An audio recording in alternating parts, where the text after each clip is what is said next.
today we are going to make our first holiday cookie of the season, and hopefully this will be the first of 4 or 5, maybe even 6 cookies that we're going to talk about. Today we're making these graham cracker chocolate brownies things that are covered in powdered sugar, and they're yummy. And only 5 ingredients. Stay tuned. Microwave safe plate. And I'm gonna spray this with some cooking spray. Sugar, flour, eggs, butter, and almond extract.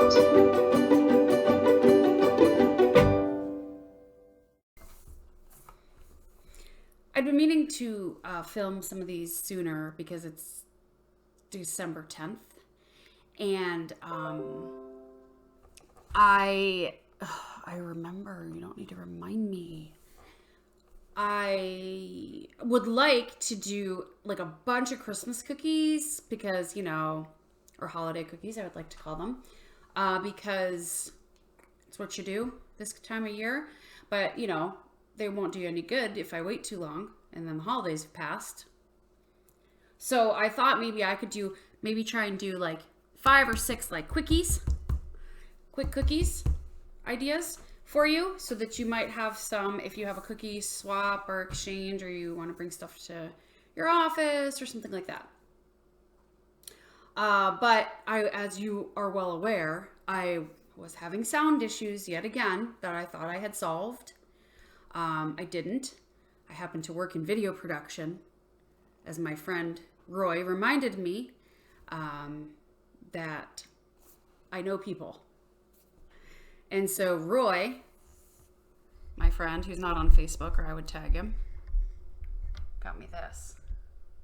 Testing, can you hear me? It looks like it's from the 40s, I think. Yeah, see?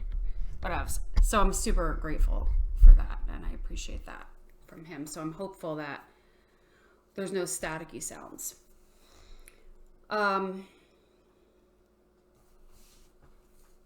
The other thing that's been holding me back is trying to find outfits to wear on my show, because it takes a long time. Like, I have to select what color yoga pants am I going to wear, gray or black? What color sweatshirt am I going to wear, gray or black? Am I going to shower? I mean, glasses, no glasses. It's a lot of pressure to be on camera. This cookie is so fast, and it is, I don't know what it's called originally, but I called it in the family cookbook. No. We already made these. These caramel brownies. These are called graham cracker brownies. That's not what they're called, but I made that up. Also, I made like 6 mistakes when I wrote this. It's not 1/3 cup of graham cracker crumbs. It's 1 1/3 cups. I also didn't put what the oven's supposed to be on. I'm assuming 350. Look at these cutie patooties. Aww. So sweet. This is well, listen, I'm not going to say it's a fast cookie because it's kind of annoying what you have to do, but it is, I will tell you, fairly allergy friendly. It's got milk in it, so no, not a good dairy thing. It's got graham cracker crumbs, which have gluten, but no eggs, no nuts. What else? No shellfish. Which is good because I'm allergic to shellfish. So what we're going to do is we're going to take 1/3 cups, not 1/3, 1/3 of graham cracker crumbs. Highly recommend you just buy them already crumbed. If not, get your graham crackers, food process them until they're crumbs. I say, by the way, no egg, no nuts, and so forth. But I have run across a graham cracker crumb brand that has egg. This one does not. This one has wheat and soy. So when I say that, please double check that the ingredients that you're using, like your chocolate chips also, might have a nut warning on them. So don't go bringing it to a school thing and being like, these don't have nuts. Okay? Take it from me, please. Us allergy moms. It's a thing. It's like a whole thing. We're doing 1 1/3 cups of graham cracker crumbs. These are Colin, my son with the allergies, his favorite. Having said that, there aren't many he can have. Of course they'd be his favorite. So, poor guy. This is 1 can of sweetened condensed milk. We're going to put that whole entire can in there. The time-consuming part is once these are baked, they come out of the oven. While they are still warm, we're going to be cutting them up and rolling them in powdered sugar.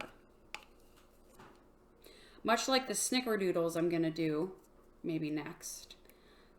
These, you know, it's not that they're difficult, obviously, but it's time consuming, some of it, you know, when you're making a snickerdoodle and you got to roll it in the cinnamon sugar. That's time intensive.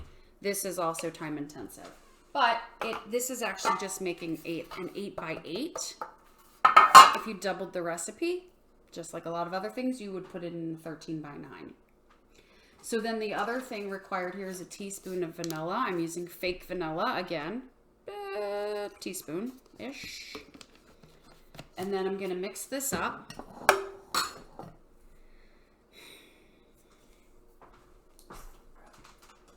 Grab a mixer thing. And mix this up together. And then we're gonna add 6 ounces of chocolate chips, which a whole bag of chocolate chips has, I feel like I should know this, 11.5. So half a bag of chocolate chips. I'm using milk chocolate. You use whatever kind you like. It can be milk chocolate, semi-sweet, dark, whatever. A lot of times, as I've mentioned before, when I make cookies, I use a mixture of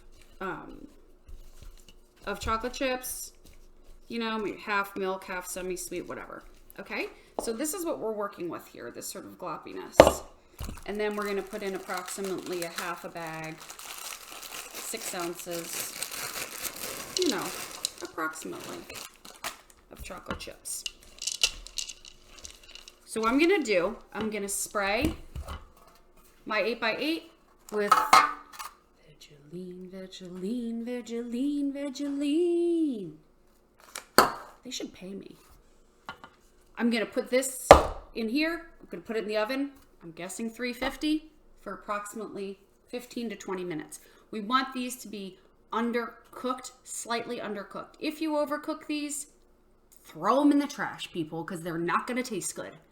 Undercook these slightly, like any good brownie or cookie. And then we're going to pull them out. And then I'm going to let them cool for just a couple of minutes because I want them to be warm when we roll them into the powdered sugar mixture.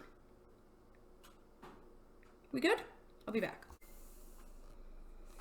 Remember before when I said not to overcook them, and you might as well just throw them away. I'm going to take that back because sometimes you overcook them. You don't want to just like throw away all this yummy food. I overcooked them. There was a very, very small window because I checked the oven. This is me opening the oven. I checked it and I put it on for, they looked underdone. I put it on 2 more minutes and then they were overdone. And of course they're going to cook some more when they get out of the oven. So, fail on my part. We're going to continue. So while they're still pretty warm, you're going to want to, I already sort of sliced into one, cut out kind of little bite-sized 2-biters, dump it into your, what do you call this? Powdered sugar. Get it all sugared up, and you're done. Okay? Delicious, bite-sized pieces of heaven. I'm going to give you a little tip that my mom told me once because these are not gooey because, again, overcooked, but usually they're pretty gooey. So as you're cutting, you know, the goo starts to kind of stick to your knife sort of thing. Dip it into the powdered sugar and then cut because they're all going to get covered with powdered sugar anyway. So as I get to the middle, they are getting pretty gooey in the middle. So in order to cut them without them kind of falling apart on you, It's just a little trick of the trade. One of these little mini thingies helps also to scoop them out. Okay, dump it in, cover it, and now you can watch me do it for the next 20 minutes. Just kidding.